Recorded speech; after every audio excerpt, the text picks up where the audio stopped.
The Queen's Chambers, a place of whispered secrets, hidden agendas, and the brewing of monumental betrayals. Welcome to the channel. Subscribe if you love House of the Dragon, Game of Thrones, and deep dives into Westerosi lore. Let's begin. Amid the gilded walls of the Red Keep, a friendship and bond that once seemed unbreakable would shatter, changing the course of Westerosi history forever. Today, we dive deep into the moment that shook the realm. Here's why Alicent Hightower turned against Rhaenyra Targaryen in the Queen's Chambers. To truly understand Alicent's actions, we must first understand the world she was born into, a world defined by power, politics, and peril. Alicent Hightower, daughter of Otto Hightower, the Hand of the King, was raised amidst the machinations of the court. From a young age, she learned that in King's Landing, ambition was survival, and trust was a luxury few could afford. Alicent's early life was shaped by her father's unwavering ambition. Otto Hightower was a man devoted to the crown, but not merely in service to the king. His loyalty was as much strategic as it was sincere, and he dreamed of a legacy for his daughter.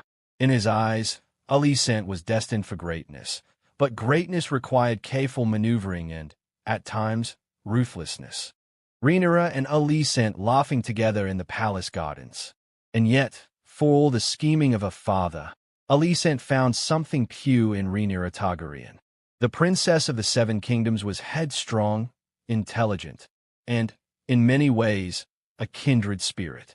The two girls formed a bond, a friendship that seemed to promise loyalty beyond politics. They shared secrets, laughter, and dreams of the future, a future that, unbeknownst to them, was already riddled with shadows. But as the years passed, the cracks in their relationship began to appear. For Alicent, the cracks were not merely personal, they were political. The Targaryen court was divided. The question of succession loomed large, and whispers of war hung heavy in the air. Alicent's father, Otto, increasingly warned her about the dangers of Rhaenyra's ambition. He spoke of the princess's fiery temper, her refusal to bend to tradition, and the dangers of trusting her completely. Alicent walking alone through the halls, contemplative. And here lies the first key to understanding the betrayal. Fear.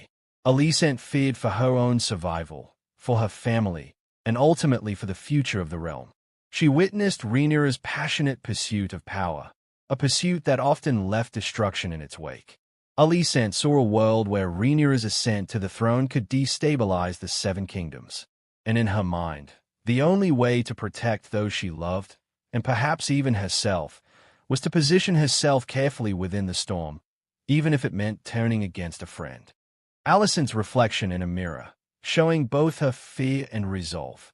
But fear alone does not drive betrayal. There was also ambition, a deep, personal ambition intertwined with a sense of destiny. Alicent had been groomed for power, not just to be a pawn, but to be a player on the board. She knew that aligning with Rhaenyra could be a double-edged sword. Supporting the princess might grant her favor, but it could also mean sharing in her downfall. The Hightowers had always understood that survival often required choosing sides, and sometimes the most loyal choice is the one that looks like betrayal. Flashbacks of court gatherings, with Rhaenyra and Alicent on opposite sides of political arguments. Another critical factor in Alicent's decision was influence. She was not acting alone. The counsel of her father and the quiet encouragement of allies within King's Landing shaped her worldview. Otto Hightower had long opposed Rhaenyra's claim to the throne. He saw her as unpredictable, a threat to stability. Alicent, under his guidance, absorbed these fears. She began to see the princess not just as a friend, but as a rival, a dangerous one. And so, the seeds of betrayal, sown subtly over years, began to sprout. And then there is the matter of loyalty, loyalty to family versus loyalty to friendship. Alicent's bond with Rhaenyra was personal, emotional, but her bond with her family was political, strategic, and perhaps even existential. When the pressures of court life began to weigh on her, she had to make a choice: remain loyal to a friend and risk everything, or protect her family, her future, and the realm by aligning against Rhaenyra. It is here, in the quiet moments of reflection, that we glimpse the tragic calculus of Alicent Hightower's heart. Tension-filled music as we see Alicent preparing a letter or message in secret. The Queen's chambers became the stage for this pivotal moment. Rhaenyra, unaware of the shifting tides, would speak candidly, expecting trust and mutual support. Alicent, now fully aware of the stakes, would listen with the knowledge that her next words, her next action, could change everything. It is here that personal loyalty, ambition, fear, and duty collide. Alicent's choice is not born of cruelty. It is born of necessity, born of a world where survival is measured not in kindness, but in calculation. To understand why Alicent turned against Rhaenyra, we must also understand the nature of Rhaenyra herself. The princess was bold, uncompromising, and passionate about her claim. These qualities made her a formidable leader, but also a volatile figure in the eyes of those who valued stability. Alicent's betrayal was not an act of whimsy.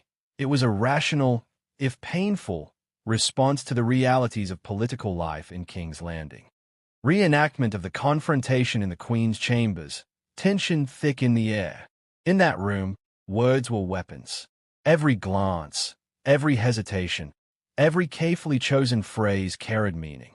Alicent understood that a decision would not only affect her future but the fate of the Targaryen dynasty itself.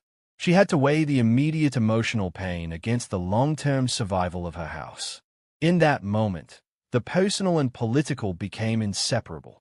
When Alicent finally turned against Rhaenyra, it was the culmination of years of pressure, fear, and calculated ambition. It was not a betrayal in the traditional sense of malice or envy. Rather, it was a strategic maneuver in a court where every move could mean life or death. Alicent chose the path that she believed would preserve her family, her influence, and perhaps even the realm itself. Whispers in the corridors, shocked courtiers, and the brewing conflict known later as the Dance of the Dragons. The consequences of that choice were monumental. By turning against Rhaenyra, Alicent set in motion a series of events that would ignite the Targaryen civil war, known to history as the Dance of the Dragons. Families were divided, dragons clashed, and the very foundation of the kingdom shook. Alicent's decision, made in the quiet and golden walls of the Queen's chambers, echoed through generations. But perhaps the most fascinating aspect of Alicent's betrayal is the humanity behind it. It reminds us that in the Game of Thrones, the line between loyalty and betrayal is rarely clear.